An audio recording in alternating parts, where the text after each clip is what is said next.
It's a movie. What's going on, guys? Welcome to My Cup of Tea episode number 11. We got breaking scoops coming out of nowhere, which is always fun. Plenty of stuff to discuss today. Joining us as always, we have Carson. What's going on, guys? I have my moody lighting set up, so you know we're gonna get into some hot topics. Just kidding. We really don't have that nice. to talk about.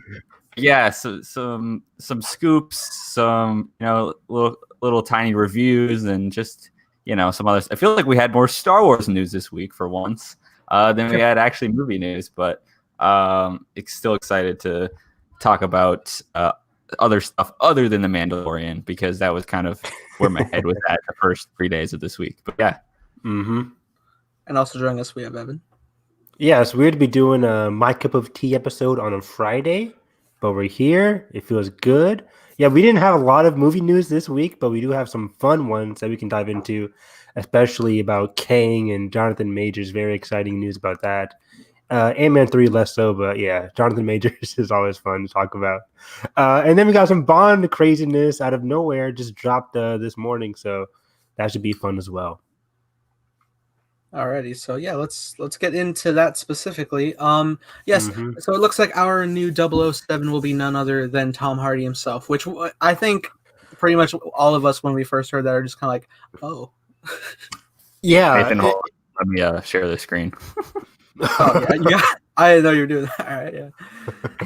Well, you got a picture of Tom Hardy. I never heard of the guy before, so please enlighten me. It's a very specific picture of Tom Hardy. Oh, I hope it's him in a lobster tank eating a lobster. It is absolutely a lobster tank.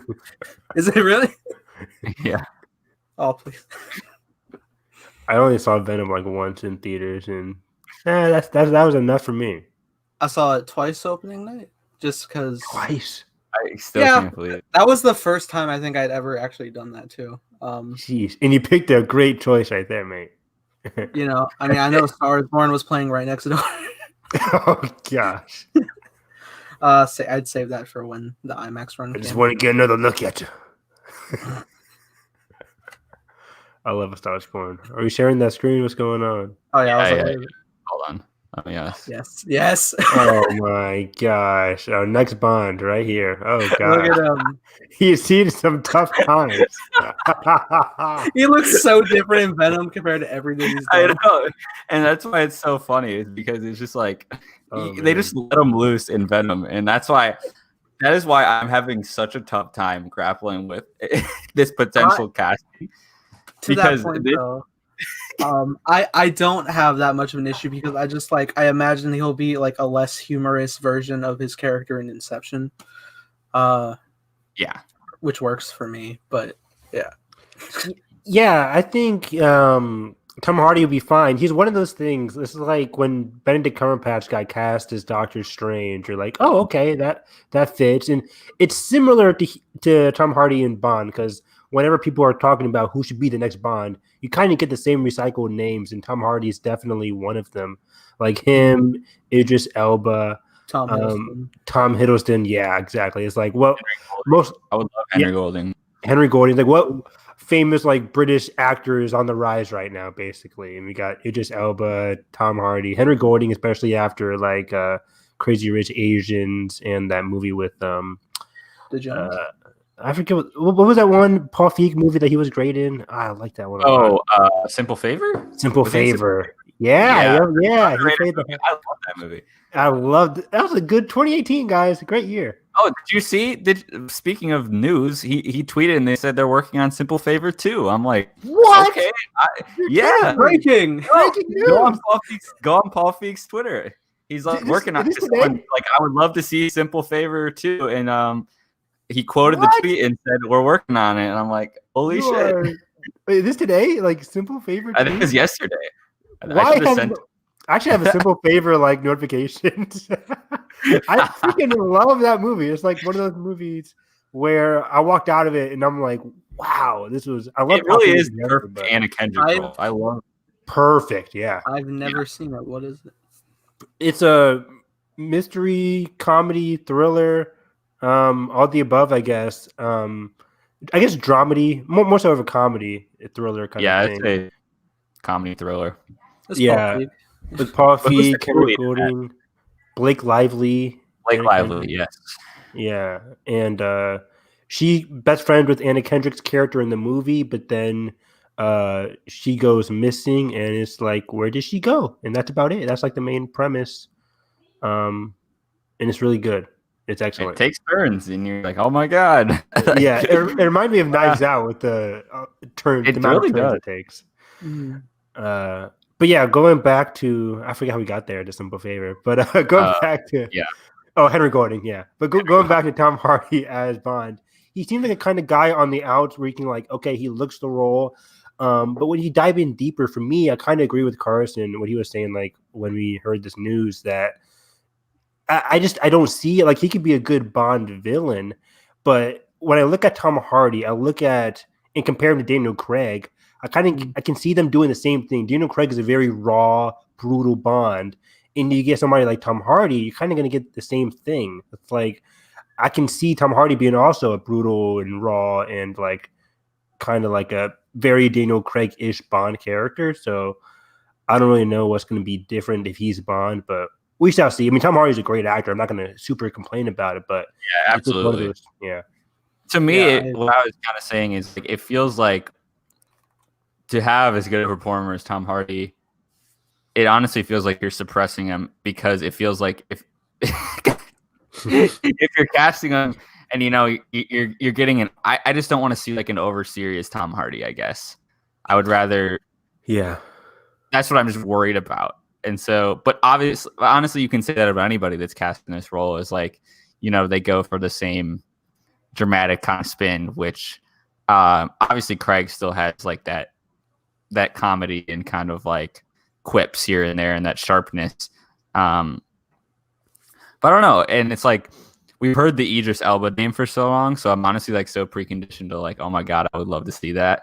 And so when I hear this, I'm like, but Idris Elba is right there. I mean, he just has like just the absolute demeanor for it. And I think it would just, especially with Bond 25 coming out this year, I think they do need to reinvent the franchise in a way. You know what I mean? There was the whole talk. There was a whole talk before of like, oh, women play it, but then the girl in the movie is another Bond agent. It's like you don't have to like put them in a box for a girl to be Bond. It's like give a person of color a chance to play Bond, and then have other surrounding characters. That can be other things. So it's like, I don't know. I feel like it's a chance to reinvent itself. It feels kind of like the safe choice to me. And so I'm not sold completely yet. Yeah, that's totally fair. I feel like what I see like the most like on surface is like the age difference between Craig and Hardy. That's another thing. Is there a huge age difference? I don't know if there's a huge age difference, but like visually, I feel like you could see it. Yeah, I don't know how old Hardy is. I think Hardy's he's probably- 30s. He is? I think so, right? I thought he might have been early 40s, but I said like in his 30s, so it could be late 30s. I'm not sure. that's fair.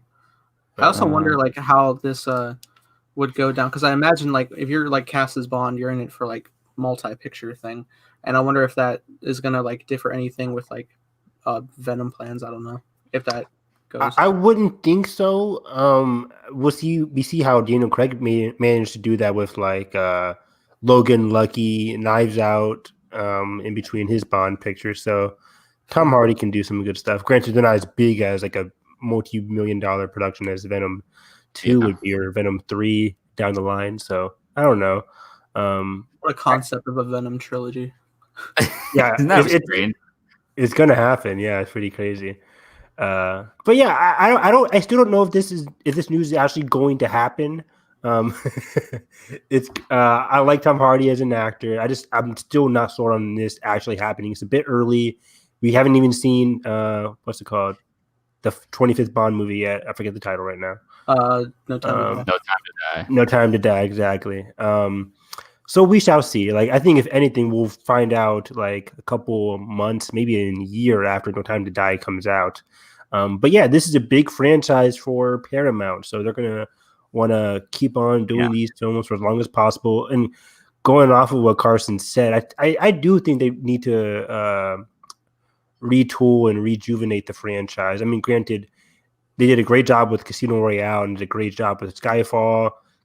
Quantum of Solace, not so much, and Spectre, not so much. So hopefully, oof, yeah. Seems like they got the Star Trek effect of like every other one. Yeah, all the odd ones. Yeah, which if they're both Paramount, I don't know what that's about. Isn't that funny? But that being said, I guess it makes me think more than anything. It's just like how many times is Bond No Time to Die has been delayed. I'm just so excited to see Fukunagawa's Bond movie. Like that is just, it's bonkers to me that we're even getting that. Like, yeah, like, because I feel like he did. So what is he's done? He did the True Detective season 1, right? And that's what he's mostly known for. Yes, he's mostly known for True Detective season 1. He also did that other show with Jonah Hill, and I was just about to say that. It's called Maniac. What is that called? Maniac. Is it Maniac? Nobody talks about that anymore, and I don't know why. It is fantastic. I have no idea why. Like, this is such a fan-freaking-tastic Netflix series. If anybody watching has not seen Maniac, go watch it right now. It has one of the best TV scores of all time. So good. It's in my study playlist. I listen to that all the time. Same. Like, I'm just driving in the car. I have a whole playlist of just like Maniac and other great TV scores. And oh man, what's his name? Dan Roper? I think is the composer. Is it Romer? Romer. Romer. Yeah. Romer sounds better than Roper. But I love Maniac with all my heart. So when I heard that Fukunaga was coming just into the Bond franchise, I was super excited. Is Dan doing the score for Bond too? That's what I was gonna ask. I feel like it's something else. I feel like it's I'm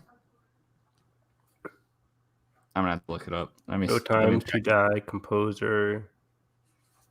I feel like it's a big name. I can't remember who. Oh, is it Hans Zimmer? Oh, it just. Yeah, I guess it is Hans Zimmer. You're right. This is what he did before Dune. I'm pretty sure. Yeah, Dan Romer. Romer is being replaced by Hans Zimmer, and that was of January. So, a bit of a time crunch for that score. So hopefully it's good. But yeah, I'm super excited. And that's if it doesn't get delayed. Like hopefully it still comes out this November. Well, they seem to be. There was a comment today where one of the executives was saying it pretty much has to come out now because they'd have to do a third marketing run, if it gets delayed again, because they've already sunk so much into marketing at this point, and especially in international territories, because Bond is huge overseas, like huge, and so that it's not even it's. Conversely to a lot of movies coming out, it's like an international first kind of movie, you know what I mean? Because it's Bond. So I think it's definitely still coming out in November. But I wanted to ask quick before we get to the next topic. Yeah. So Bond 25 comes out, kind of wraps up Craig's role and kind of his legacy Bond. How quick do you jump into the next section of the franchise? Is it like a 3 to 5 year thing? Less? How fast do you think they rebound on that? Maybe 3 years. I'm thinking 3 because what I just said earlier with Paramount not having too many properties where they can just like settle for 3 years at least on no big marquee franchise. So 3 to 5 definitely seems it. So that's 2020. Didn't Spectre come out in like 2015? Because that was it might have been 15 or 16, but that was the last Bond before this one. Jeez. Yeah, 2015. October, I think. Yeah. Or at least I saw a re-release in October. But... Yeah, it was November 2015. That's crazy. Okay. That was like the sequel trilogy finished. All of the Star Wars films finished between. Oh my god! It doesn't even feel like it's been 5 years, guys. That's weird, man. That's really strange. And in those 5 years, we got Daniel Craig saying he would rather cut his wrist than do another Bond film, and And here then we are. the money And- always gets you. Yeah. And in that whole time, I was gonna say, did Sam Mendes do 2 films since then? I guess he's done 1917, which is a ginormous undertaking, obviously. Which was pitched as like director of Skyfall in the trailer. Mhm. Yeah, of course. But So yeah, very exciting news. I was settled with Tom Hardy. I'm not exactly thrilled by it. Again, it's a kind of safe choice. I would rather him be a villain. But there we go. Yep. Gotta close this out. there he is. Yeah, look at his face. Every Oscar nominated Tom Hardy for Venom 2. Let's go. Is he Oscar nominated? I feel like he should be at this point, but I feel like he's been in. Is he not for like the theater or something?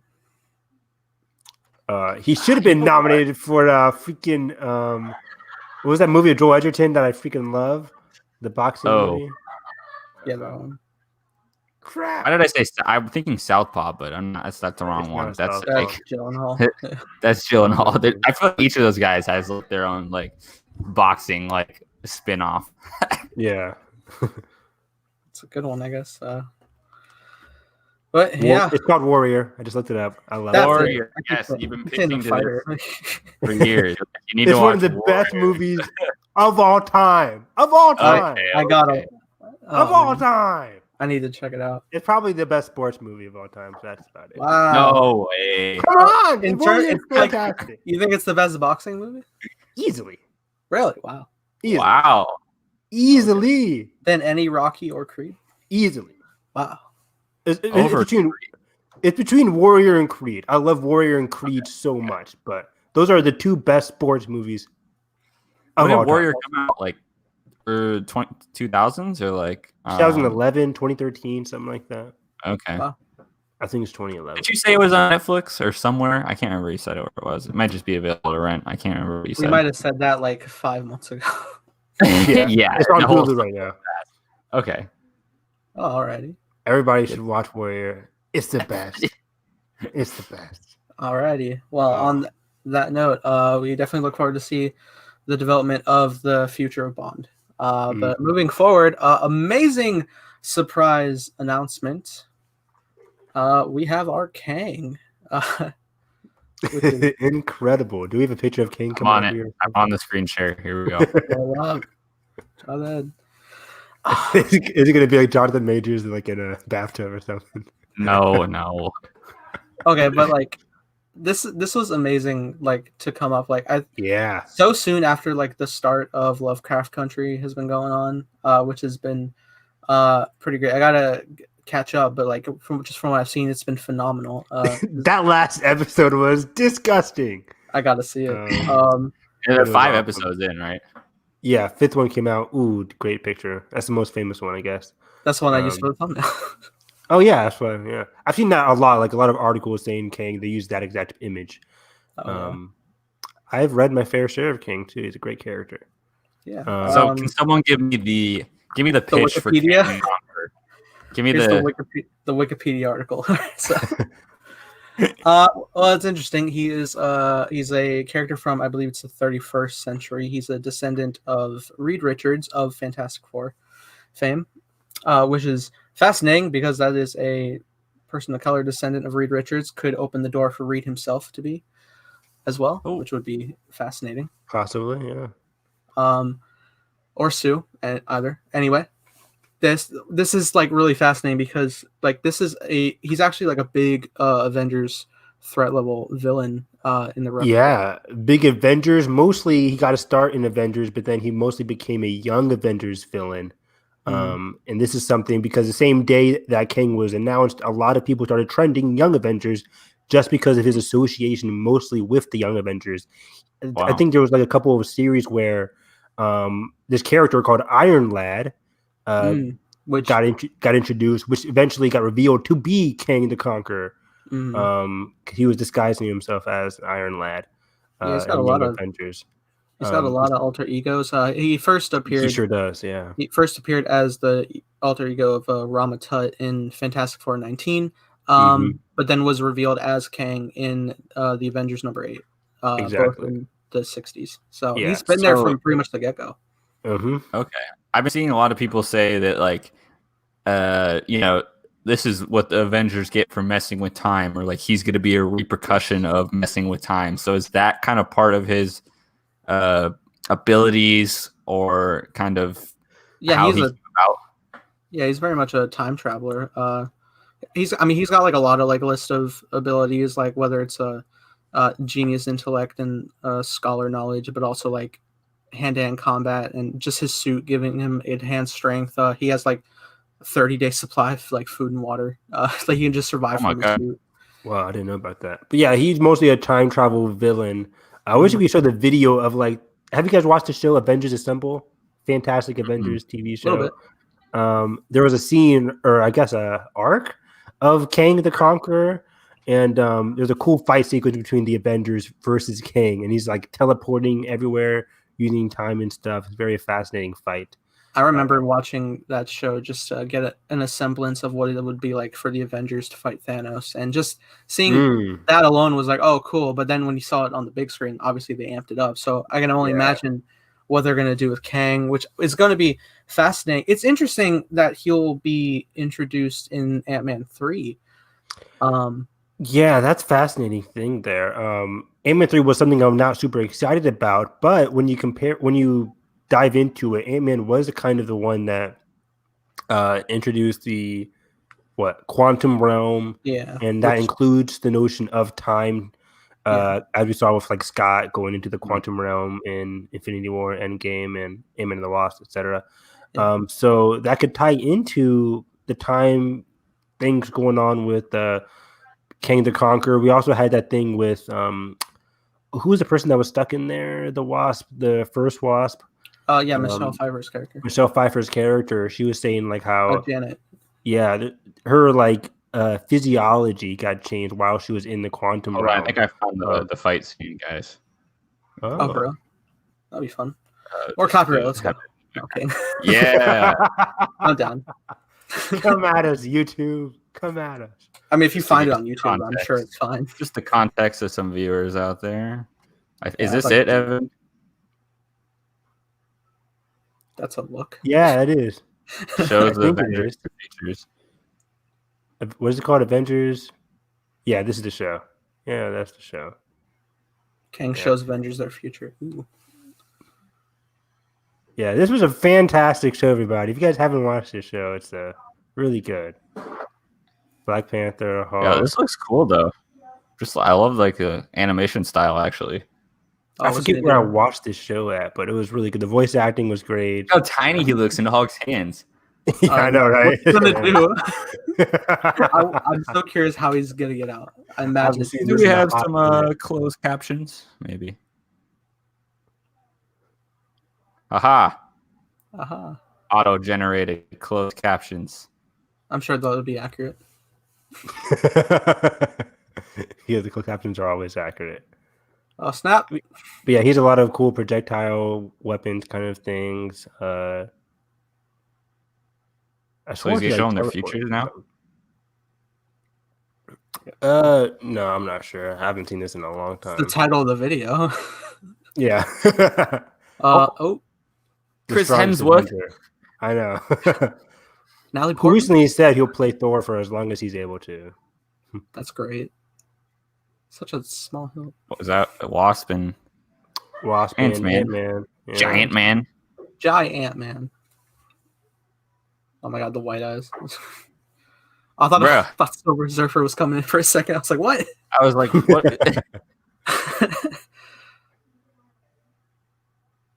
But yeah, imagine. I'm just imagining him facing down the whole new squad. Honestly, like, what are you thinking? Captain Marvel, Miss Marvel too, probably. Man, it's so sad to think about the new squad without Black Panther.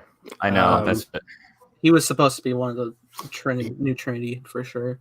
1,000%. Oh, here we go. So he's flashing forward. It looks like forward in time.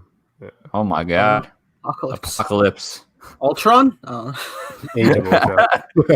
That's typically how it goes. Yeah, this is cool though. I could be completely wrong, but it's like if you guys defeat me here, then this is what happened, something like that. Damn. Wow. What an I should look- ultimatum, though. Oh, wow. I thought that was real. I will that's say dark. this is like you have like such a great idea of using Kang to be like the next big threat, which would be fascinating. I mean, it's like it's not unheard of. Like Thanos has been introduced in like other films. Like he was at the end of the first Avengers, then he was in Guardians for a bit.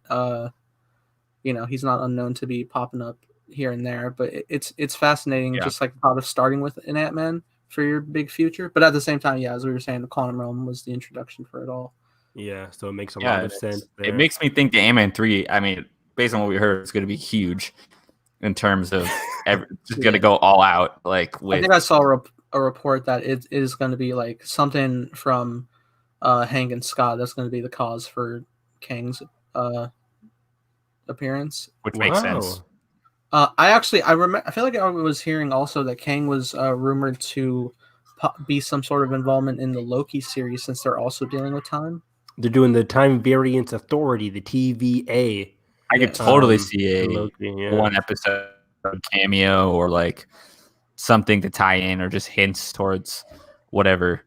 I'm so curious how they use the shows to kind of function as whatever. Yeah. Especially because WandaVision is coming out in 2020 now, supposedly. Super surprising. Because that was supposed to come after the start of Falcon Winter Soldier. So I don't know what their timeline is going to look like, but it's interesting.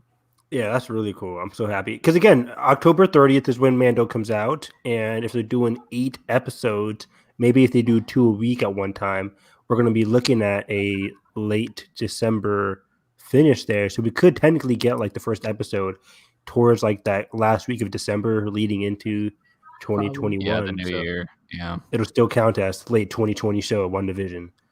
It's definitely. I wonder if like WandaVision could have any connections to. I mean, I know it's a whole different thing, but like I feel like the ideals of like the viewpoints of alternate realities that are going to be tapping, because like Wanda's supposed to jump from there to the Doctor Strange sequel, and just like the fact that like if Kang has an involvement in the Loki series, that's also supposed to be a separate reality. So yeah, and speaking of WandaVision, that can also closely kind of tie into King the Conqueror, because again, with the whole Young Avengers thing, in terms of WandaVision specifically, people have been theorizing that we're getting the children of Wanda in that series, because there's like clips of her with the babies, but then like in the WandaVision thing, like time goes by, like there's a time I shouldn't say skip, but like in the weird distortion, in the weird like realm or whatever Wanda's doing in the beginning of WandaVision,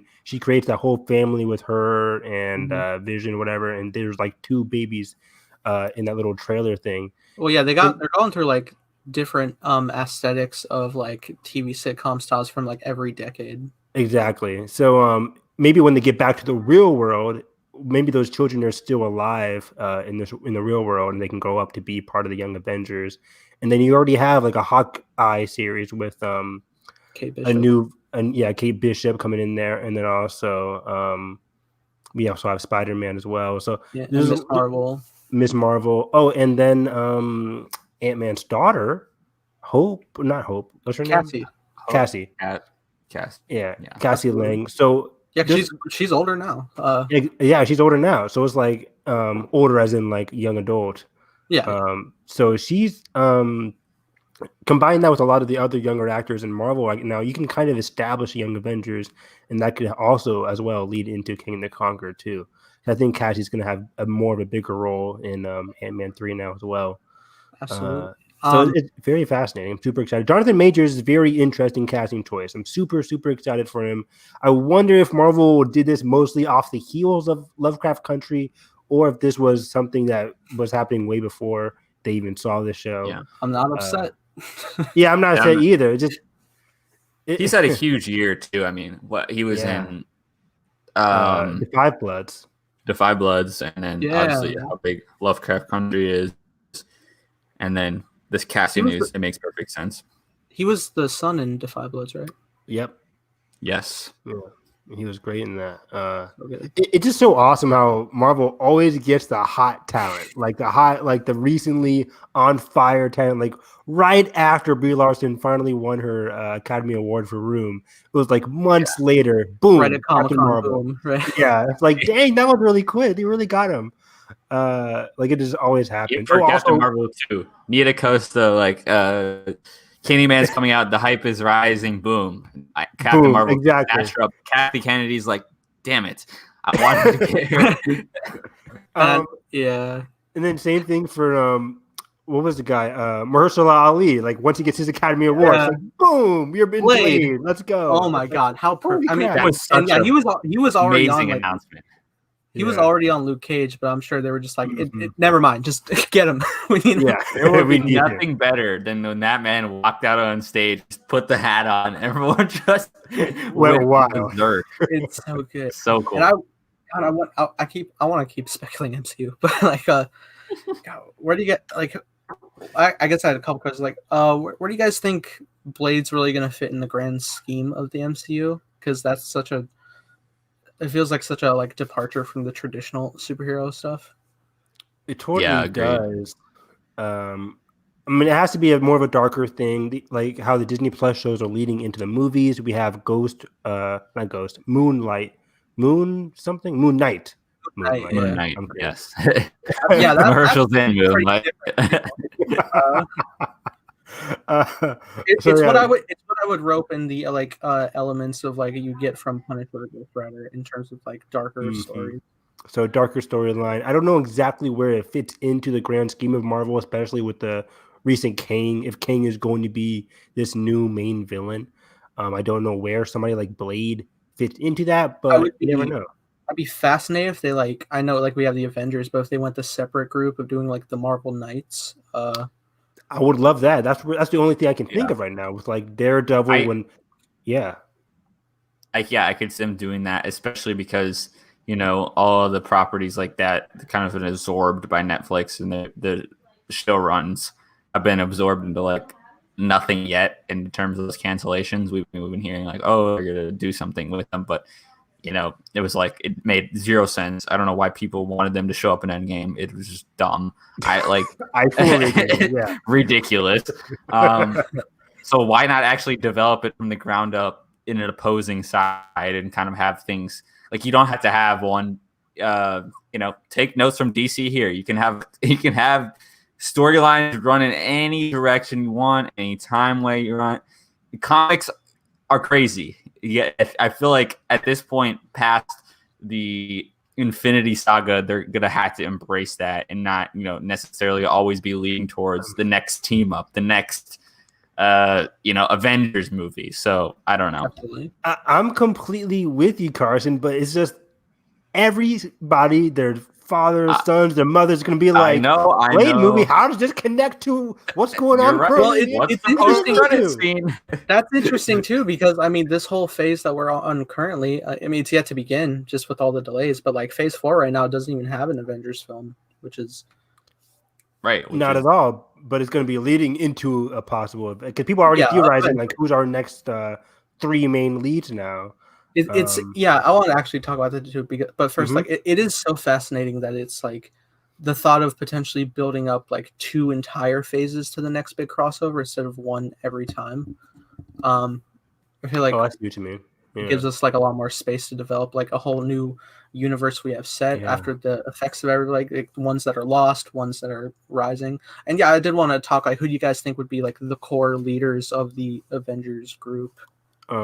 Before I say that though, like you said, like we don't need a big crossover team up at the end of each phase, because like starting in Phase 3, like we have a lot of team ups within these big movies. So like Doctor Strange 2 already has Scarlet Witch and Doctor Strange.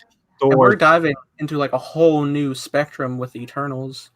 Eternals going to be there too. Thor already has Guardians of the Galaxy coming in there, and vice versa. Guardians might have Thor as a cameo as well. So we're going to see some crossovers here and there within these new movies. But leading into the main leaders, I don't know anymore. Black Panther is a gut punch. Like Captain Marvel is easy. Yeah, I would say Doctor Strange. See, I can't see Doctor Strange, Really? and I never will see Doctor Strange. He's not an Avenger. This guy is ruler of the multiverse. He's in people's dreams. He's in people's True. like. I could he's not leading like a fight against New York, for example. I could, yeah, that's true. But I can kind of see, I mean, because he has like joined in like smaller scale fights and stuff. But I would say after the whole Infinity Saga event, I think since he ended up getting roped in with the Avengers, he would probably be more lenient to like be on the lookout, because since they tackle cosmic realms as well if they need be. I think it's really a perspective of just like the overall global protection, and if it comes to Right.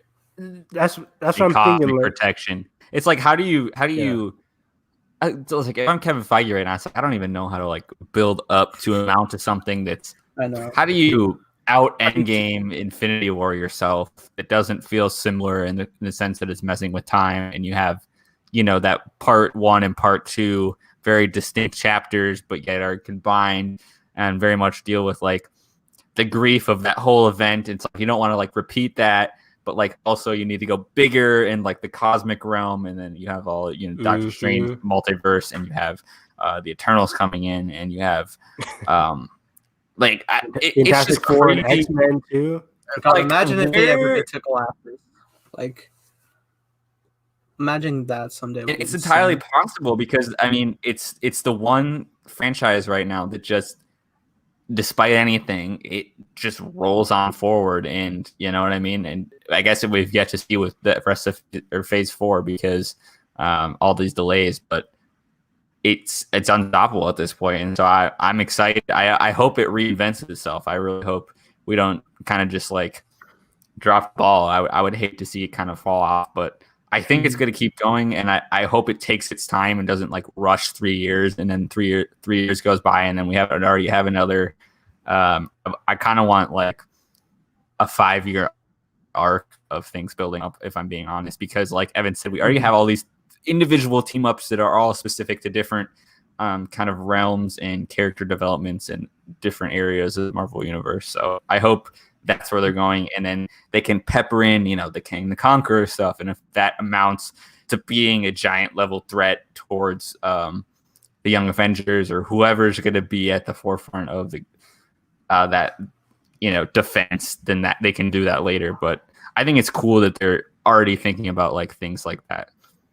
Yeah. In regards to the leader roles, though, I would definitely agree. Captain Marvel. I think like ones that probably wouldn't be. I don't think Thor's really ever been the leader type ever. Anyway, Nope. He can't even rule his own people. I mean, look at Endgame. I mean, yeah. I mean, if they wanted to like ease Jane Foster into that role, that'd be fascinating. I think Natalie Portman would not be down for that. Maybe. Yeah, I don't know. She showed up back now. Who's to say? She only showed up because of Taika, and then she's like, "I'm out." Executive producer Taika Waititi on Avengers.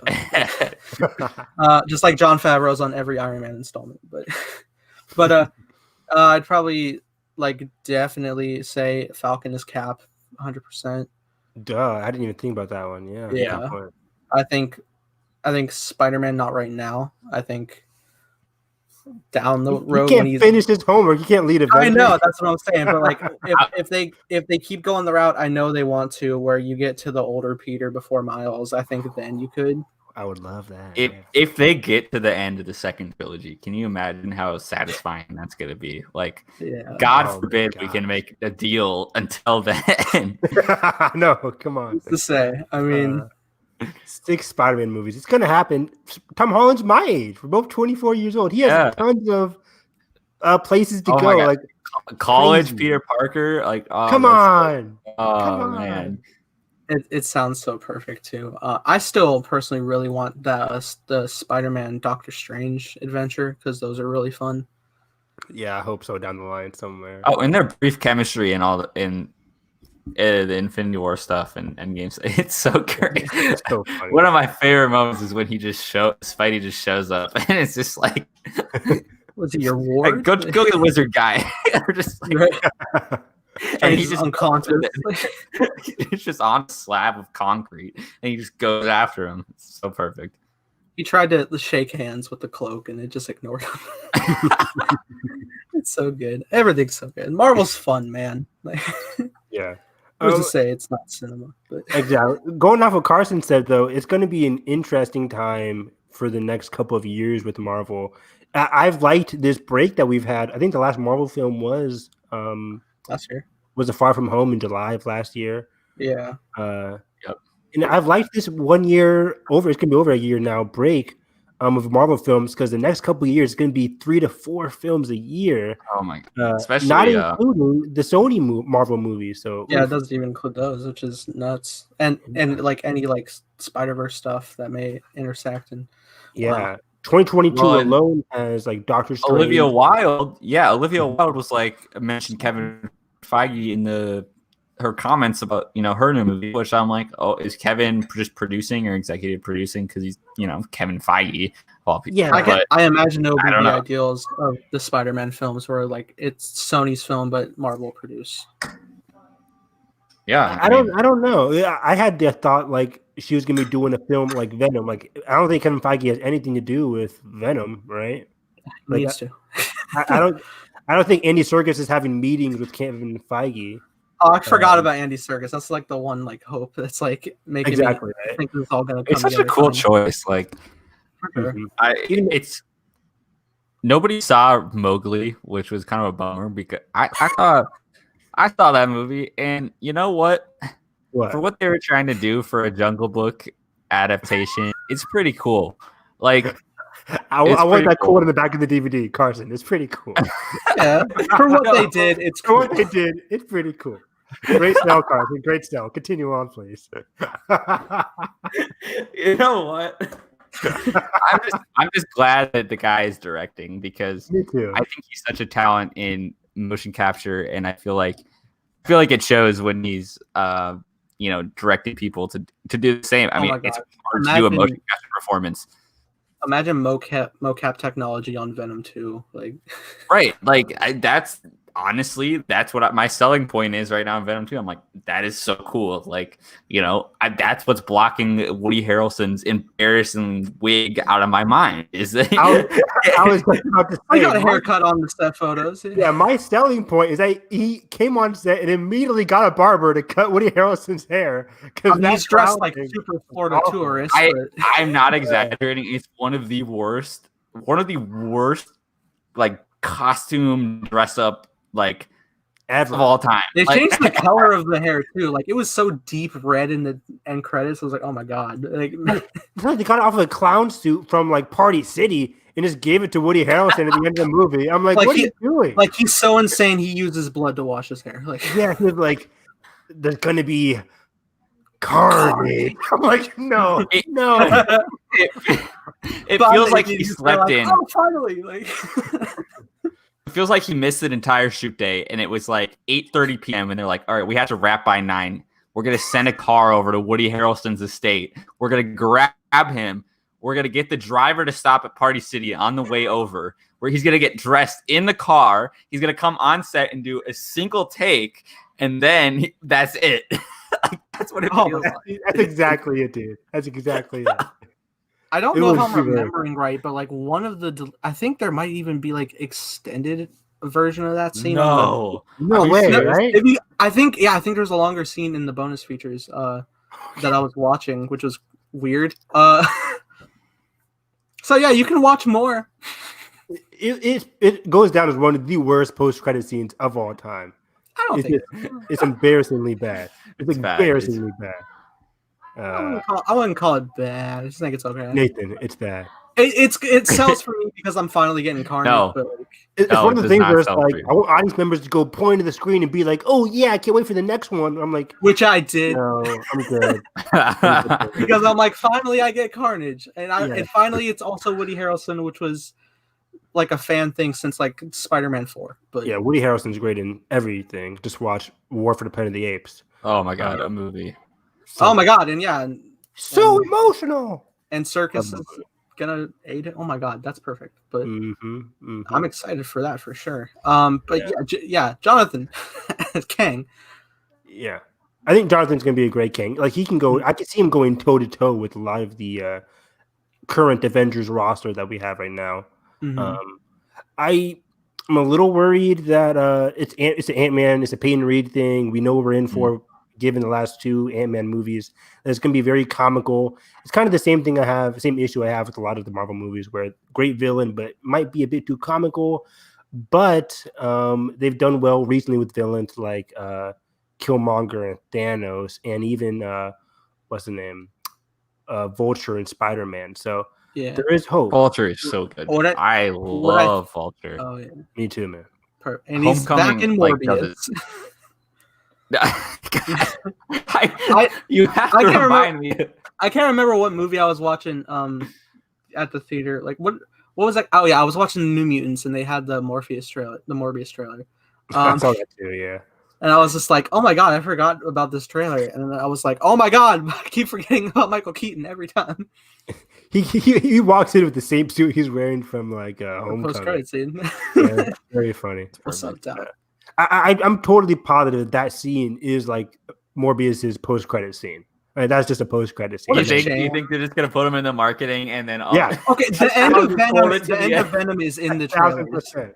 The end of Venom is in the trailers. The end of Homecoming's in the trailers. Like exactly. So this Sony is bad at this, dude. It's the end of the movie where they are. They're like, did you see the Spider-Man PS4 poster in the Morbius trailer? Like, wow. Right, yeah, it was. I don't know. That's so funny to me that it's the Raimi suit from the PS4 render as the graffiti. I just don't get Sony at all. It's like you own the damn character. You couldn't draw a mock-up of just like a new Spider-Man poster. Like, how hard was it? Like, or take your existing concept art. I don't know. Like, yeah, I mean, it's fine. I accept it. It's fun, but like that Morbius trailer is so bad. It's like echolocation.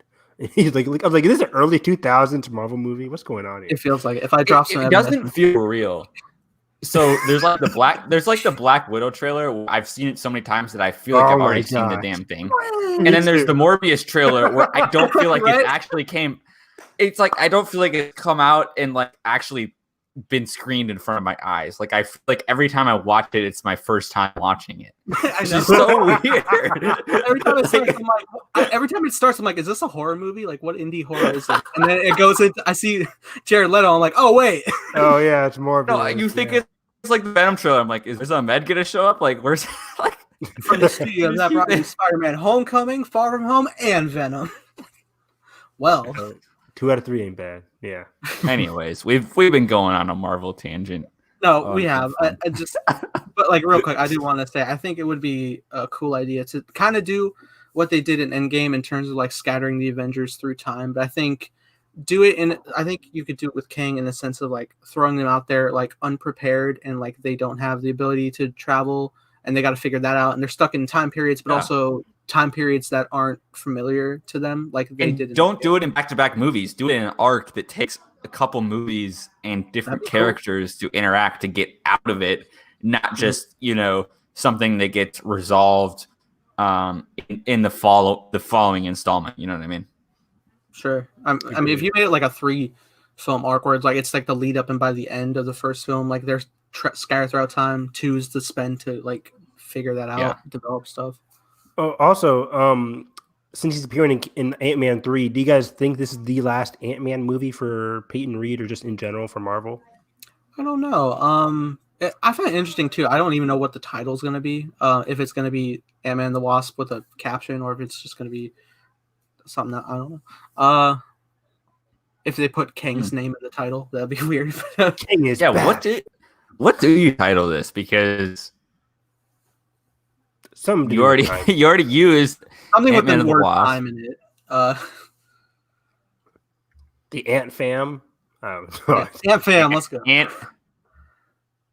Time of the Ant. No, that's not it. Quantum Kang and Ant-Man. Quantum Ant. Quantum of Kang. Let's go. But I don't know. Will it Age be the of last? Kang.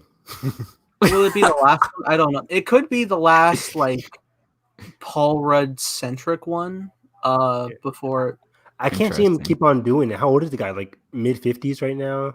Hey, yeah, but he don't age. He doesn't age. He doesn't age, which is astonishing. You're right. He went to my university. he doesn't age. So that means, in consequence, I will not age. Just kidding. I will look like Paul Rudd. I will look like Paul Rudd times when he's like 80. I will look like that when I'm 40. So that's just nice. So not much change. It's fine. Exactly.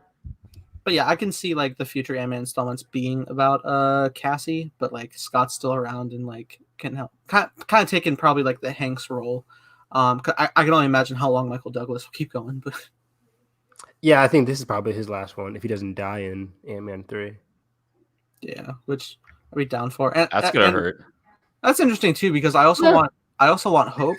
I want Hope to keep going as the Wasp because I feel like we barely got any of her. Oh, yeah, we just got her. Like, yeah, Evangeline Lilly still looking beautiful. Like she can go for like another 10 years. Yeah, 20 years. Honestly, it'd be cool to have a like an Ant-Man and the Wasp, but like dual girl team up with Cassie and Hope. Ooh, I would love that. I'm here for it.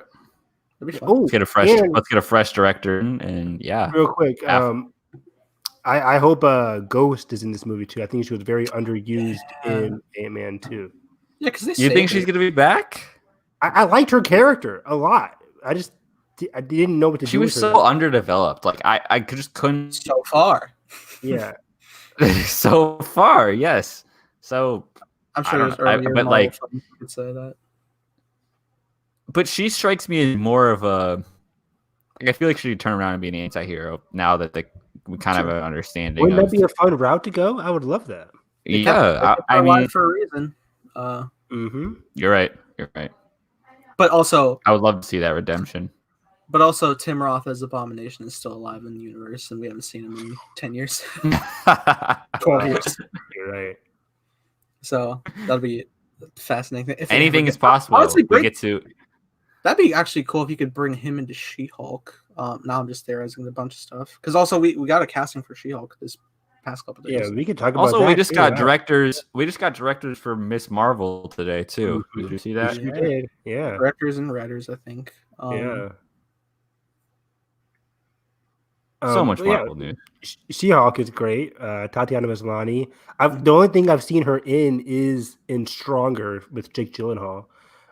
She played his girlfriend in that movie. She was excellent in Stronger. I have not seen Orphan Black. It is on Amazon Prime Video. It is now on my watch list after people have always been telling me for the past decade to watch that show. So I think now is a good time as any. I got shaky from not the casting news. The casting is great, but like now everybody's talking about I think is her name Jennifer Walters? Yes. Okay, yeah, like her being Peter's lawyer for Spider-Man 3, but I'm just still clinging to hope for Charlie Cox. Daredevil's the only right choice for that. Yeah, come on. Yeah. I need it. But I am excited to most likely also see Mark Ruffalo pop up in She-Hulk and get that. I'll be surprised if he wasn't. Yeah. Yeah. I mean, he's literally like Bruce's the whole origin of She-Hulk with the blood transfusion. I mean, it's like, how do you do a Venom movie without Spider-Man? Oh God. No. Well, we got Feige here now. we're under the Disney umbrella. We got it. Yeah. Yeah. It's nuts, but it's exciting. All the Marvel news, I can go on forever. I could do Marvel hype, but yeah, we really could. Yeah, I don't know if we had any more like specific movie news, but I know we had reviews. Movie news. Some release date changes. Oh yeah, I wanted to talk about this with you guys. So last week, after our podcast, it was revealed that Wonder Woman is now coming out December 25th on Christmas. A week after the most anticipated movie of all time, Dune. Which they still haven't moved off the date, which concerns me. That's so terrifying. What's going to happen? Dune has got to move. Either you move Dune or you move Wonder Woman again to next year. But yeah, next year is so packed. Next year has to shift stuff so other things can get in there. Yes, I fully agree. It's way too packed, and Wonder Woman I think is about to set the record for most release date changes. This is like its 6th release date change, I think. Like we all make five. I will say, because I've always been like firmly believing that Spider-Man 3 is not going to stick to the Christmas date. But I think it could if Wonder Woman does release this year on Christmas and does well. I mean, wherever Wonder Woman comes out, it's going to do super well. I think Christmas is going to have that Aquaman effect, which is going to succeed very well. But is there an Aquaman effect in 2020? And so it's like, yeah, good point. Good point. Do we get to December and it's like $30 million opening, like $40 million opening? WB could lie to us again, where we thought Tenet made $20 million and actually made like half that opening weekend. Jeez, which is crazy. Yeah. So it's like, why now that you have that uncertainty that is Tenet and that didn't quote unquote come back and save theaters. Dune is already such a fickle investment. It is such a fragile property as an adaptation alone, and I'm getting more and more of that as I actually read the book and like understand it as a story. And that's interesting too, because I'm pretty sure like there's been iterations of Dune, like whether it's the film or the miniseries that they've done. But I feel like outside of that, which I don't think is like the highest of popularity in culture anyway, I doubt anybody's like really overly general public is as familiar with the book, which they're pulling from majorly. So it's a whole different ballgame we're really going into. Yeah. I mean, and the fact that it's like, Denis signed on for 2. Like his deal was like, I'm doing 2 movies, and it's like, it would break my heart. I would break my heart if they botch this release date and then they revoke their words and be like, there's no demand for a second one. And we don't even finish it. And we don't even finish the adaptation of the first book. That would break my heart. I would travel to LA outside the Warner Brothers lot and like do a strike or a riot or something. We're pulling up the Snyder Cut plane and we're getting in the air. We're putting the banner up. Have you guys heard that April Fool's joke that was published about Avi Arad? No. Okay, so yeah, there was a thing like back when it was announced that Spidey is gonna be in the MCU after the whole Amazing Spider-Man 2 fallout. There was like reports that Avi Arad drove up to either Sony or Marvel headquarters wearing a Venom mask, and he was throwing Venom action figures at the complex. And I was reading that. I was like, watching reports. I was like, is this real? And it was published on April Fool's. But like, oh my god, why did I believe it? Funny enough, yeah, that sounds like something that could actually happen, guys. The dude medals on every Spider-Man ever. Like, yeah. But yeah, I'm with you, Carson. Like, I will be freaking heartbroken if there is no part 2 to Dune, because Denis is so passionate about, like, this is his dream. Hearing him in all these interviews, this is his dream project. Like, throughout everything he's always done, even as a child, he grew up reading Dune in France. And I'm like, oh, I want this guy to make his perfect 2-part epic saga. It has to be, because you can't, based on the midpoint of the book, you can't leave us hanging. Like, it just doesn't work. It doesn't work. Regardless of box office, I just need that confirmation that they are going to do 2 films. So I don't care if this makes like 2 million opening weekend. Give me my freaking part 2. But it's like, where do you move it to? I know we've talked about this before. It's like, do you move Wonder Woman again, or do you just let Wonder Woman allegedly kind of take the hit if the Aquaman effect doesn't really happen? And it makes less than it was supposed to. But I think that is more.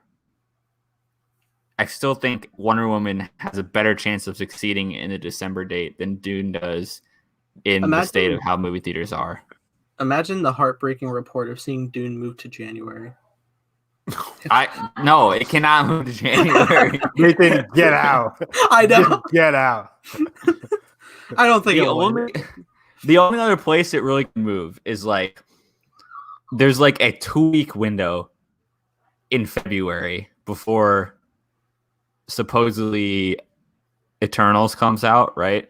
February 12th, yeah. I feel like that gets pushed. I feel like everything gets pushed. I feel like yeah. If Black Widow gets pushed, like it's rumored to be, then Eternals, everything else has to get pushed as a result. And I think Black Widow would do great in February. Yeah, a Marvel movie would do well anywhere, honestly. Sure, January. Dune, but Dune other doesn't than have like that luxury.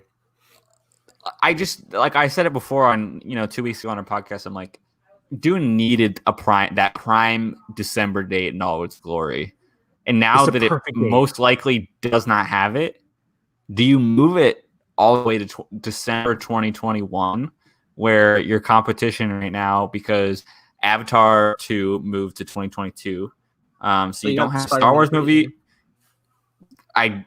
Like you said, does that stick? Yeah. Like Tom's filming Uncharted right now. Are they really going to turn around and film Spidey and then get all of that done by?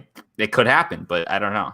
It could happen, but they delayed Spider-Man because of Uncharted. It was supposed to come out in November. They were doing Uncharted. That got delayed, and they pushed it back to December.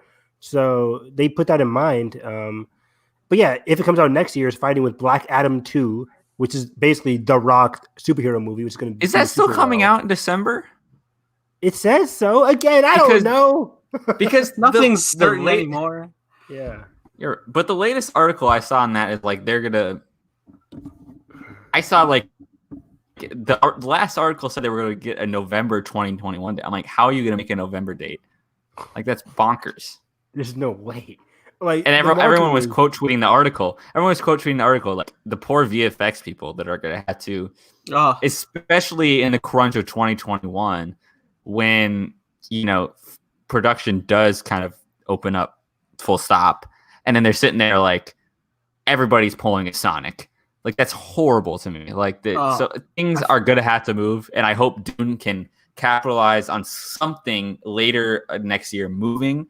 And I feel like it's going to have to go to one of those, a fall or another December date next year.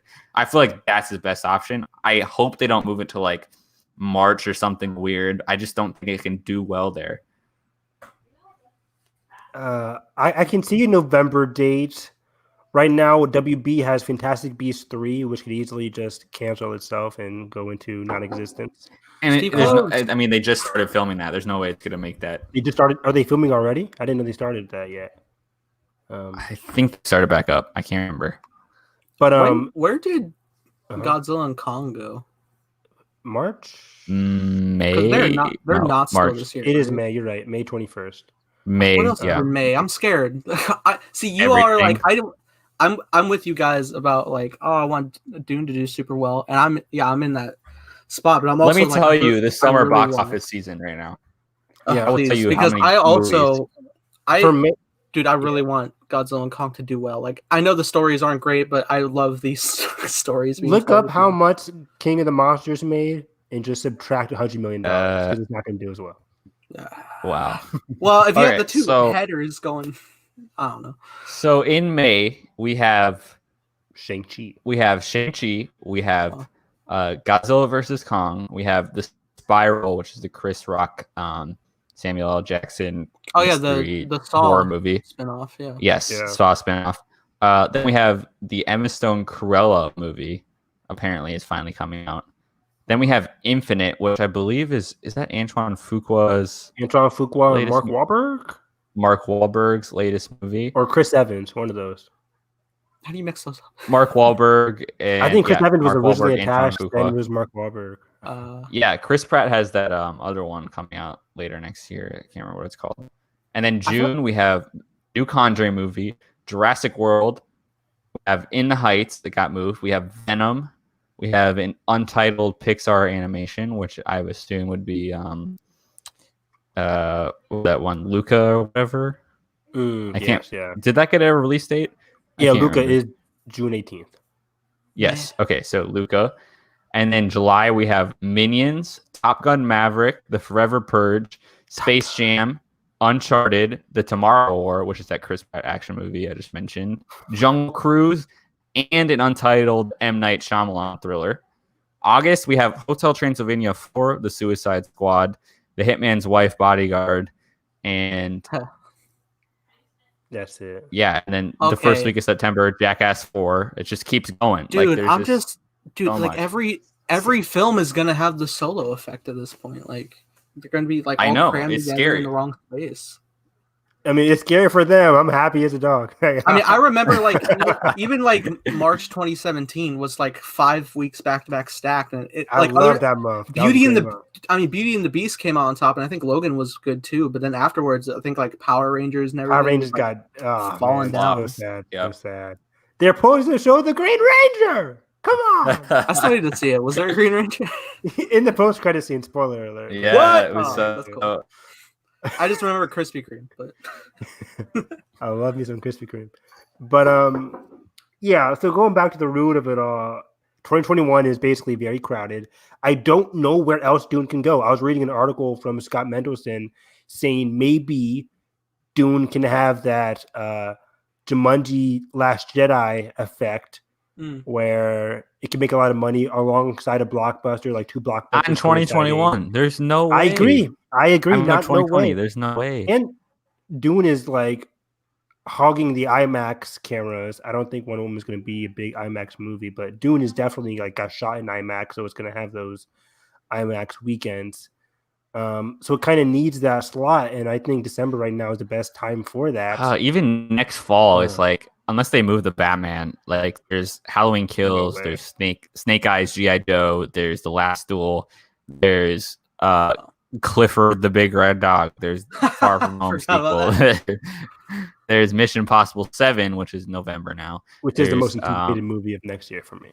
Of all time.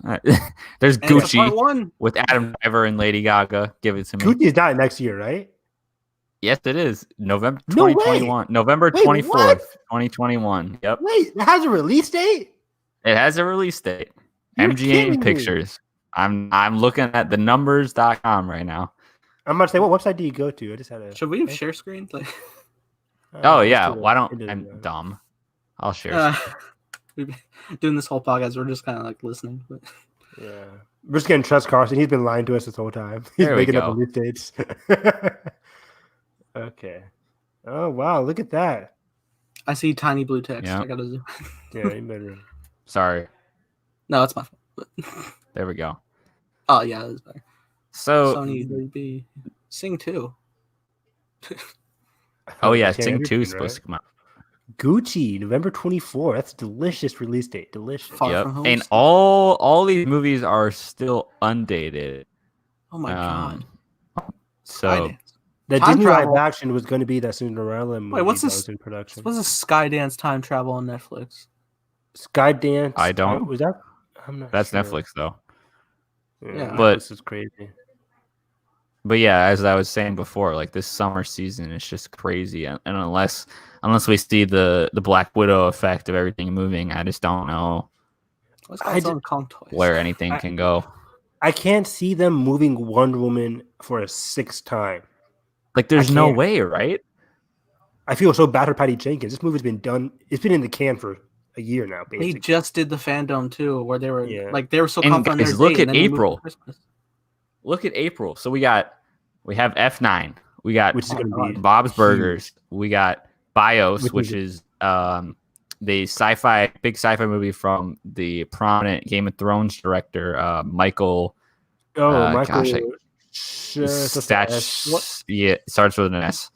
Yeah. What would be an event film from Universal? Who's in BIOS though? BIOS isn't that some big actors in that one? Michael Sapochnik. Tom Hanks. That's right. Tom Hanks. Yeah, it's a Tom Hanks movie.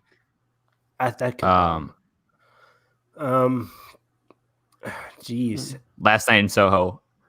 Quiet Place 2. Monster Hunter is going on VOD. Quiet Place 2. Anymore, but they're all opening this like the same weekend? Yeah. Yes. Last Night in Soho is not going to make much at all. Sure. But yeah, it's two different audiences, and I guess not. And even March, we have Morbius, Ghostbusters Afterlife, Raya and the Last Dragon. Like, it's just Boss Baby. Like, there's too much. Antlers is finally coming out. The Kingman's finally coming out. I'm stoked for Antlers. Yeah, Antlers. Oh, Cinderella's right there. Okay, I thought Cinderella was untitled. Yeah, which wasn't the Kingsman supposed to be a different one? This is a different movie. So this is the Camila Cabello. I don't know why they're making that there's going to be 2 Cinderella movies next year. I mean, there's been There's so gonna many be- Cinderella story type films. Yeah, there's going to be one in February, and then there's going to be the Cruella, which they filmed ages ago, which I'm surprised it just doesn't come out. This one's with the Emma Stone, I think. Yeah. Yeah, of course. Come on now. I'm gonna be there opening night. My girl Emma Stone, Best Actress for. Of course. She won the Oscar, didn't she? Heck yes, for La La Land 2016. Don't you forget it. So, anyways, Where the heck can Dune go, guys? It can't. It I just don't know. can't. 2021 has to shift itself. Are they gonna WB bite should the just bullet? swift, like, if it's a WB film, take your other WDB properties and push them. Like, That's what that kept happening, and it happened with Wonder Woman, and they pushed it right next to Dune. yeah, that's what that would move Dune. Then everything down the line should To move. I'm me- shocked they haven't moved Dune. Shocked. To me, what sounds amazing is a Batman Halloween, Yes. because it's already coming out in October, and then you Mm-hmm. have Dune right around the corner in December 2021. I Very think cool. that And by then just push that back Black time, Adam. Yeah. yes, because we've already been waiting long enough for Dwayne to do his thing with that. It can move back. To me, that sounds like, and by that time, I think there's going to be a mass distributed vaccine, and I think movies are going to rebound in a way late 2021, back to some normalcy. I think by God, human all the way contact, to the man. end of 2021. Yeah, I feel like there's going to be at least some sense of normalcy by then. Hopefully, I'm crossing my fingers.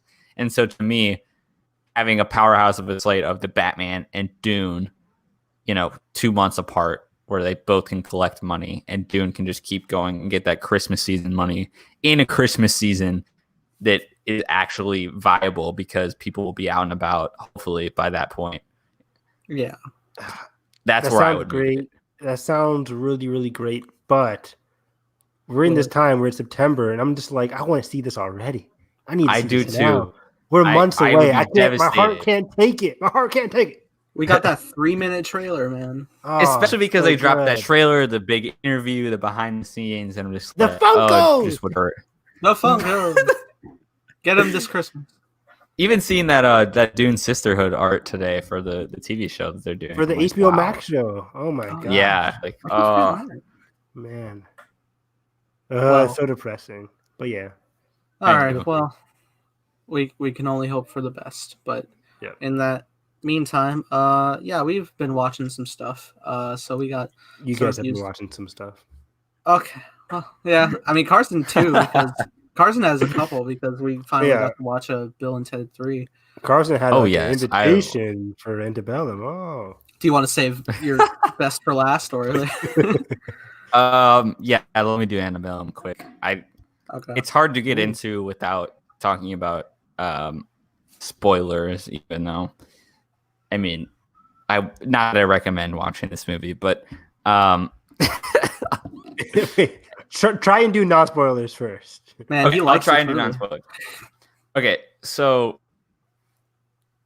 I'll just preface this like in the era of like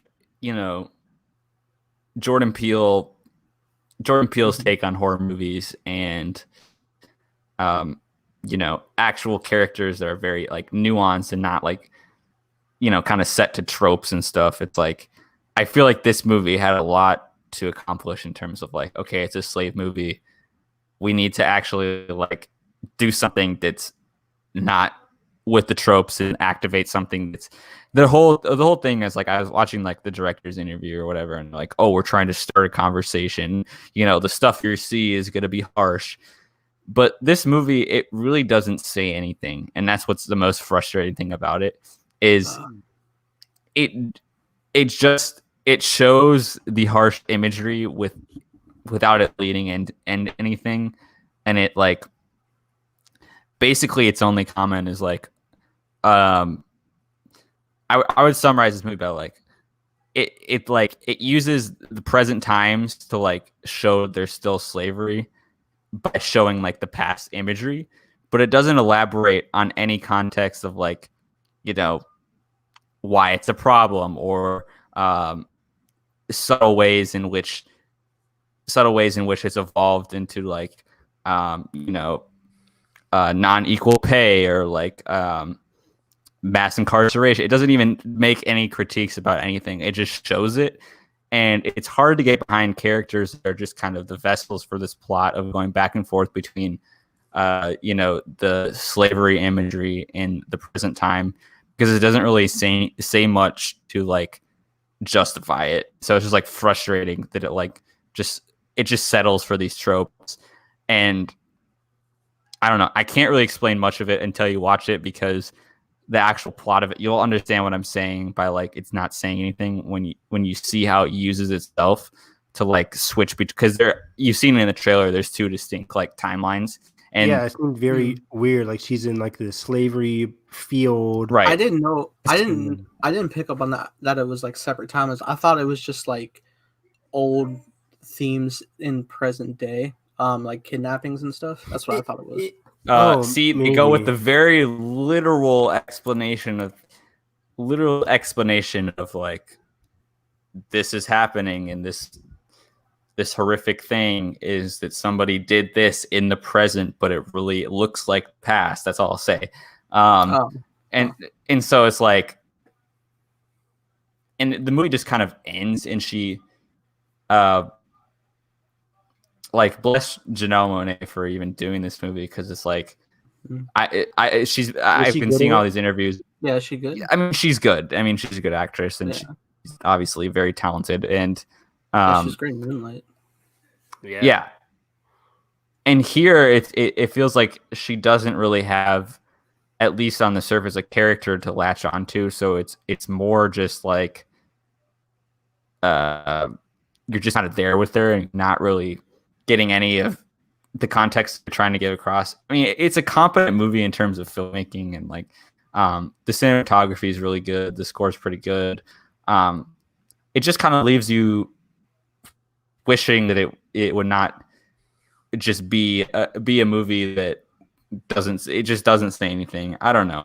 I could go on about this, but it's hard to dance around the whole. So I guess I would recommend watching it and reading some critical reviews about it, because I think it's important to see how like these kind of movies come about and kind of like think they're saying something and being critical of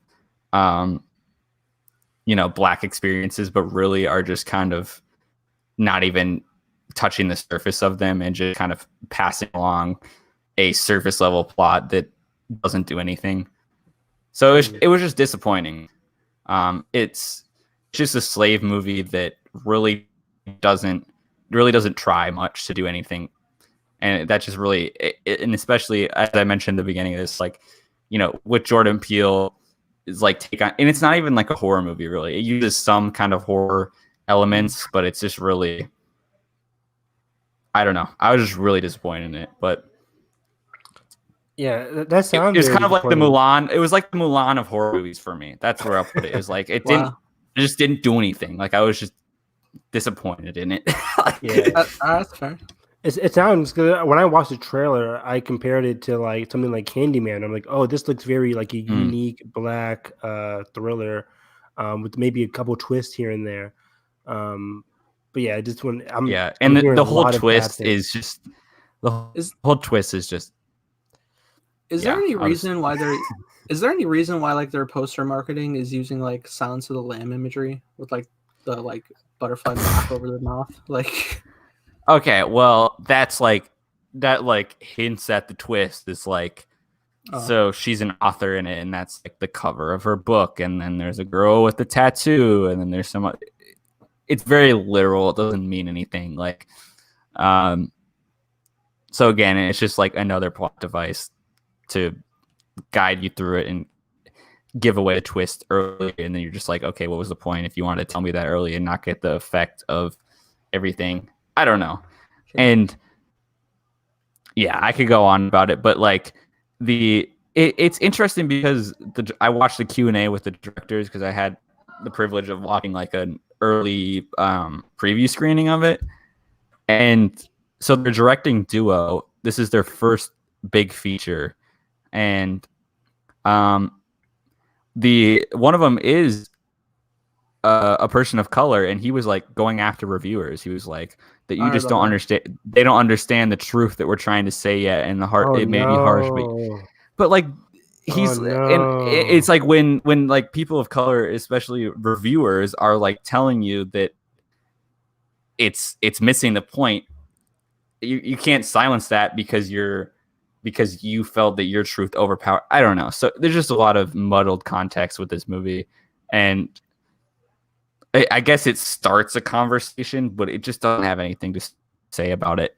And so that just left me incredibly disappointed. Especially when movies like Get Out and Us exist, where they're just have so much to unpack, and you feel like you can rewatch immediately and have, actual characters to dive into and all these themes to kind of figure out. It just feels very just not good enough for where black horror is in 2020. Yeah, I feel you, man. It as a person of color myself, it's very disappointing to see like this film kind of get like kind of stigmatized against it, especially when we get so many of those same old black slavery movies. Like Will Smith earlier this year got cast like this slavery action and adventure film with Anton Fuqua or something like that. I'm just like, why do we keep getting these old slavery movies? That's why I want movies to be like unique and different. And that's this movie's biggest flaw is it relies on that slavery imagery to think that it has nuance about saying stuff about the present.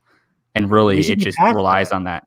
Exactly. Yeah. And that's what most frustrates me, and I'm sure will, frustrate more people and has frustrated more people, is like, and that's all the reviews I tried to read are from people of color, because I'm like, obviously they're going to have a lot more to say about this. And that's what I've tried to base my review on, is like, yeah, it's frustrating to me, but it's not nearly as frustrating as, people that can actually speak on these issues with some context. So I'll leave it at that. So you had fun. It was a blast. Nah, but you know what you did have fun with? Drum roll, please. Yes. He has seen the most optimistic of trilogies. In a complete 180, Bill and Ted 3 cured my depression, cured my anxiety. Me too. And set me on a path into the future where I'm optimistic about everything. Wow. And they're but Bill, so I won't get into you can't really spoil these movies. They're just a good time. It's not like movies where you're like, oh, Thanos gets the stone and like blah blah blah. It's really only spoilery if you're in the know of like the context of like running character stuff. Yes. So you really But anyways, this is my pitch, my final pitch to Evan to watch these movies. It's my third review. Here we go. Let's go. I can give you them all for free. Lay it on. So, in the beginning of this movie, Keanu Reeves plays the bagpipes, and is surreal and cinematic and everything you've ever hoped for. That's just the complete opposite of John Wick. Wow. So, does he kill somebody with his bagpipes? Did he shove him like a head? No. You gotta breathe through the bagpipe now. Yeah. You know what Nathan said to me? He said this movie is the Logan of Bill and Ted, and I don't disagree. And I don't disagree. What? Oh yeah. Hell yeah, man. So, they're looking down at this younger generation, right? So Bill and Ted both have daughters, and basically their wives are just like disappointed in them, and no amount of going back in time and talking to their or going forward in time and talking to their future selves is really working, and there's just no hope to figure it out. And by the end of the movie, they figure out the source of hope is in their daughters, and it's just really touching as a message. And Evan Samara Weaving, Ready or Not, the girl that plays actress in Ready, she is the actress in Ready or Not. She doesn't play the actress in Ready or Not. She's the daughter of one of Bill. Of Bill, and she is so good in this movie. Like, she's the hidden gem of this movie, and Wow. it's hilarious because the two daughters like emulate that like goofy kind of Bill and Ted persona, and Because like, they're raised by them. even when nobody else around them is emulating it, and it's just it's amazing to watch. And as like a fan of the first two, they tie a lot of things in to like bring everything together in a satisfying way. And I don't know. I don't want to say anything else because you just need to watch the trilogy. They're 90 minutes each. You could easily knock it out in a night. But it's like, it's just fun, man. Like, it just, like having like intertwined my viewings of like, okay, I watched Tenet and then I watched Bill and Ted 1 and 2, and then I watched Tenet again, and then I watched Bill and Ted 3. Complete opposite seriousness of time travel. But I appreciate them both just from the fact that we need more movies like Bill and Ted to just be harmless and, you know, have a heart, but just ultimately just be silly altogether. But like, not like silly in a way that is just absurd. It's just like its own brand of comedy. Nathan and I call it the stoner comedy without the stoner. Yeah, it's not drug use at all. Like, yeah, it's just like whole comedy. Like, it's perfect, man. And Keanu and Alex Winters just have because Bill and Ted 2 came out in 1991, right, Nathan? Yeah. Jeez. And so their chemistry, it's insane. The first scene, boom, already back at it. Like nothing has ever happened. And it's just incredible to see. Yeah, man. Yeah. And it's like, great because nuts. Like it's funny because like, yeah, Keanu used to be the guy that's always like, dude, whoa.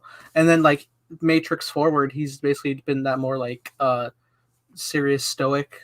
Especially serious. Just going all in like with anger for John Wick. But then he like goes back to that role. Like they're obviously older characters, but they still like talk in that same lingo, because if they didn't, they wouldn't really feel like they're characters. But like the fact that like I'm watching Keanu like beardless for one, but also like to be talking that lingo, but at the same time like you hear like the tiredness in his voice at some points, and it's just like, oh, like, yeah. But it's in the context of the character too, and it's honestly like really beautiful to see. And like they have like Carson was saying, like scenes with their older selves to the point where they get to one scene that is so emotional. I almost cried in the movie. I was, you guys almost cried. What a surprise. Well, I mean, I actually they're talking to themselves. They're talking to themselves on basically their deathbeds. They're talking to their future selves on their deathbeds because they're trying to get the song that saves the world. They're trying to get the song that saves the world, but they haven't wrote it yet. And so they have like 45 minutes in real time, but they're jumping all around time to go to their future selves because they're like, okay, if we can't write it now, obviously our future selves wrote it because we exist. So we're going to go get the song. See, you see how like fun in comparison it sounds like Tenet. We're just like, fuck it, we're going to go in the future. But like the times of reality are still moving like congruently. So that's the pressure of the stakes. And yeah, it's. Anyway, so they get to the end and there's this giant concert, and it's just like, it's just the best thing. You got to watch it, man. With music all throughout time, all different types of music. It's great with the historical figures of music history. Like, it's, oh my god! So Mozart is in this movie. I have never laughed. Like Nathan was on the call with me. It is so funny to watch Mozart in this movie because he's jumping all around time, right? No, it's a scene when he's introduced. Like he's like playing his normal like piano, like in the concert hall, but outside Jimi Hendrix has his electric guitar plugged into the. Yeah, so they land with the time machine, and Mozart's playing the piano, and then Jimi Hendrix starts vibing with them. And instead of like all these dudes in the white wigs singing like, "Oh my God, what's happening?" Mozart just starts getting in tune with Jimi Hendrix in piano, and angrily too. He's just like, he's not gonna outdo me, and it's like a battle. It's great. That sounds pretty live, actually. It's pretty great. I mean, yeah, so many historical figures like Louis Armstrong and everybody. Like it's great. It's so fun. Like, they go like so deep, like ancient Asia for like flute playing and stuff, like everything. Lin Lun, and it's just just to get like the blast. best band possible to make the song to unite the world, and it's phenomenal. And every time I watch it, I get more emotionally invested because I love these movies. Granted, I had like 5 drinks when I was with Carson while I was watching it, but I was just like, Of course. I was losing it because I was just like, look at this, they did it. Like it's so beautiful to see, and also it's beautiful to see in the context of like through their daughters as well, just like that generational torch pass and stuff. It's great. Yep. He's unimpressed. So this was better than Antebellum? By far, yes. I haven't seen it by far. Okay, is it I better? might check it out sometime in the future. I might check this out. It does sound even if funny. you know how I recommend this to you. So when you're feeling like you don't really want to watch a movie, but you just want to throw something on, I recommend throwing on the first Bill and Ted. It's one of those movies that you're gonna like within 30 minutes suck you in, and you're gonna be like, I wasn't expecting to be sucked into this, even though for how goofy and just careless and wholesome it is. It feels how I get some of the trilogy. It's like it feels like the throwaway movie that you realize is good in the end. And you don't know how it happens, but by the end you're like, oh my god, I had a great time. I know I called Bill and Ted. I know I called Bill and Ted 3 the Logan of the series. Didn't you call Bogus Journey, the second one, It Last is absolutely Jedi? The Last Jedi of the series. Yeah, I could go on about that, What's but I with don't. you guys and all these crazy analogies? Well, in terms of this context of the series, totally. Last Jedi, so Logan. is. Holy crap. Wait until you see it. You're gonna be like, time travel? Where did it go? Yeah, for the second one, yeah. It's not even the forefront. It's great. You're not ready. Okay. But is Bill and Ted 3 better than The Devil All the Time? Yes, but Dun, dun, dun. How much time travel is in Devil All the Time? actually, there's some out of order storytelling. Ooh, I like that. Oh, I do too. I was like, yeah. Non-linear storytelling. Let's go. Okay. Nolan got in the editing day. Let's go. Yeah. Okay. So this one, I heard it was dark. How dark is this movie? Because I love dark. it's pretty dark. It's Woo-wee. rooted in dark. There's not really a lot of light. I'll be honest. Like it's very just like very bad spirited, I guess you could say. Just in a literal sense of like spirituality, because everything's based kind of like in this like 60s middle America church town, this like small town. Mm-hmm. And it's actually like a full interconnected story with all the characters as it flows through. And yeah, they do the time jumps and stuff. It's interesting seeing Tom Holland's character like before he's Tom Holland when he's like a child, and like just the progression of like the effects of like experiencing things that his father did and upbring him to like the relation of protecting his current family that he's with. Robert Pattinson is intense as we'd expect. He's not in it in overabundance, but you know his presence has like the deep effects on the characters and stuff. Yeah. So is it like a crime? Is it a crime thriller? Like, or would you describe it as drama? Kind of, there's a lot of crime, I'll say that. Okay. That's what I expected from the trailer, but I couldn't tell. Yeah, it's like a lot of brutality. I mean, really, like the only sense of law enforcement is Sebastian Stan. I literally forgot he was in it. I know. Me too, And just now. Yeah. I realize I'm watching scenes. I'm like, this is Spider-Man: The Winter Soldier. But how is Robert Pattinson's accent? I heard he has a good accent in this one. oh, it's really good. It's like it's nothing I've heard from him before. Like properly. It's like The story is he developed it and he didn't tell anybody, and then he just did it on day one of filming. Like, that's I was incredible. I had that. I didn't know that, but I had that in my brain. Like, there's a scene where he's like just focused on his face, and he's like in that accent giving like a full sermon, and I'm just like, can you imagine having to develop this and then just present this all in? Like, I know he's an actor, but like, oh my god, this full like intense sermon with these dark themes, and it's like, oh my god. I mean, there's a lot of like creepy imagery and stuff. Like it was in the trailer with like the spiders on the face and all that. Which like from the get-go, there's like a lot of stuff. I can't wait. I'm excited. It's an interesting one. I'll say walking away from it.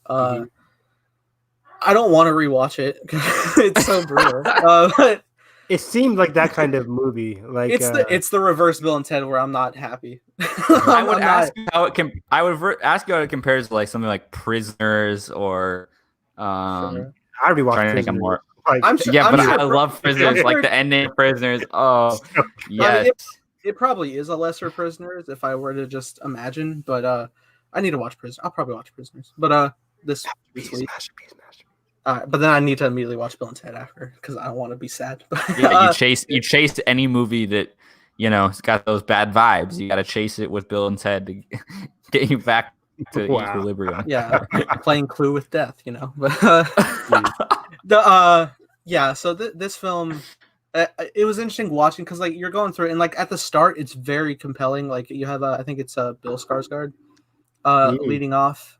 He plays Tom's father in the film. Okay, yeah, that's actually really interesting. Like everybody who was cast as like a parental figure and then a descendant connected family, like was like spot on casting. I feel for like I looked at both the actor and actress playing Tom's parents, and I was like, I could definitely see the evolution of the genealogy and stuff.